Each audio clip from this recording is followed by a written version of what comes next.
I'd say right now we are, with respect to that phenomenon, that's third generation postmodernism. So what you have in the first generation postmodernism is some high theory. Right? You have a large number of people who are very well educated. One of the striking things, for example, about the leading postmodernists, Richard Rorty, Lyotard, Derrida, Foucault, and so on, is that all of them are philosophy PhDs, and all of them in their graduate school are getting at very good schools in Europe and the United States a first-rate education in epistemology. And it's really the rigor and depth of their understanding of where epistemology is at a very skeptical moment that gives them the power and the stature, right, that they have. So what you then have is a movement that says, okay, we can't know the truth, right? In fact, we should really just stop talking about truth. There maybe are truths, and so we relativize the concept of truth, or we take the notion that truth really is a subjective, right, projection, right, on a possible reality, right, that is out there, and that is integrated then with the politics, right, because all of the leading postmodern thinkers in the 50s and 60s, when they're coming of age, they are young men and young women.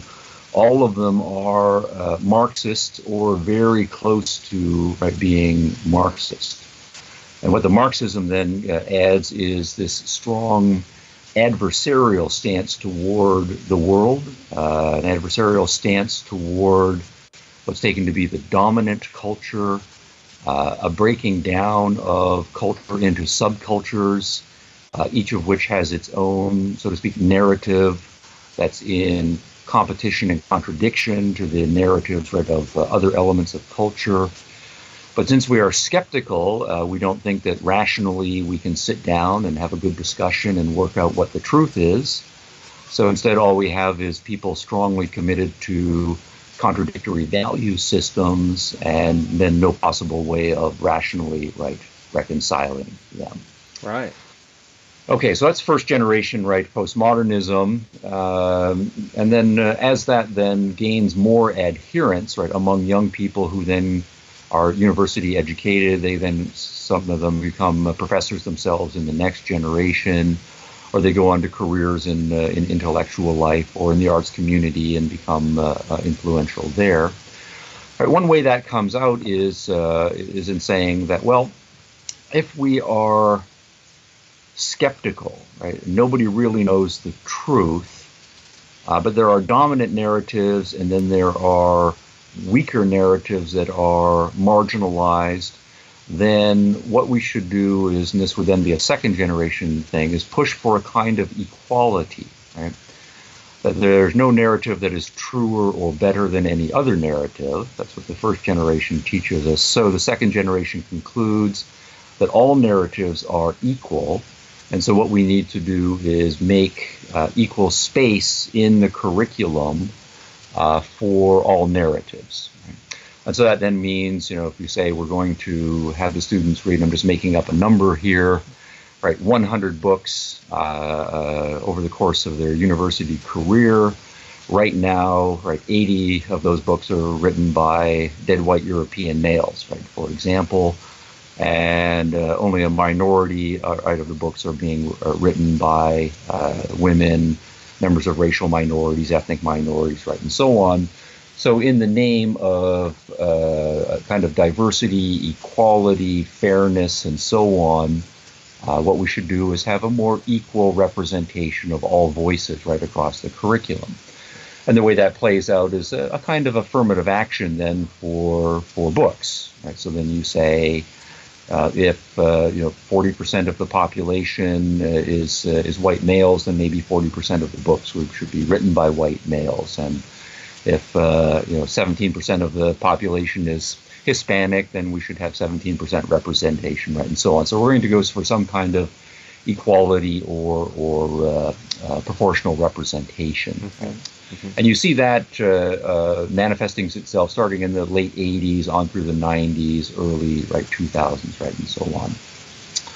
By the time we get to the third generation, the last 10 years or so, that then starts to shift for a couple of reasons. One is that you then get just demographically a higher percentage of people who are now professors whose careers are based on teaching the previously underrepresented books in the curriculum.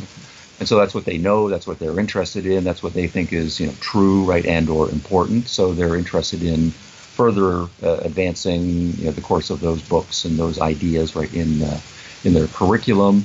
And they're not that interested in teaching the other traditions and the other perspectives. Some of them are, of course, just ideological teachers and not really professors in the best sense of the word.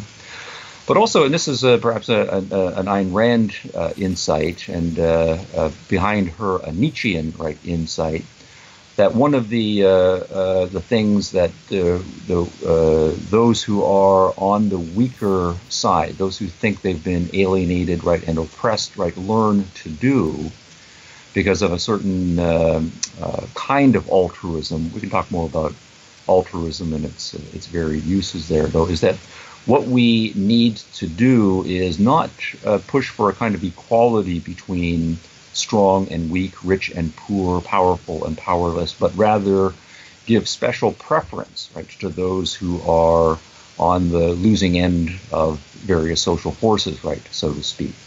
That we should actively sacrifice the stronger for the sake of the weaker, sacrifice the richer for the sake of the poorer, sacrifice the oppressors, and then on behalf of the oppressed. And what this then means is that we get away from equality as the standard to a kind of compensatory justice, as the standard, where if you think that the rich and the powerful and the smart and the strong have been using their advantaged position to damage, harm the interests of the weaker, then it's perfectly fine to sacrifice the stronger for the sake of the weaker. And once those who are in the weaker, alienated position, realize that they, so to speak, have this tool, or weapon, at their disposal, that they are owed, and that people who are in the advantaged groups feel guilty because they've been taught to feel guilty, about all of the advantages that they have. This becomes a very powerful tool for leveraging your position within the institution. So then you can start saying, no, it's not just the case that we can't say that conservative voices and liberal voices are equal. They're all just narratives, and so we should have equal space. We say, no, the conservative voices have been dominating in our culture, and so it's time for them to shut up for a while, and we're only going to hear voices from our side of the equation. And it's not just as a matter of, hey, let's do this in fairness and make up for past sins, but you see it coming out in the particularly aggressive and ugly form that it does. You owe us, and anything that you say because of your group membership is just evil, depraved, and we can just shut you up by any means, fair or foul. It's an expression of your privilege. Yes, that's right. And you must check your privilege. You must. Sure. That's question, use the guilt that you're talking about to question your own thinking and your own right to speak it. Right. And so it's, those who have privilege, they don't have equal rights anymore. In fact, they should just shut up and go away and be silenced. And that, of course, is a power play, but to the extent that it works, it means that your side then has more control over the institution, whatever institution you're talking about. Mm-hmm.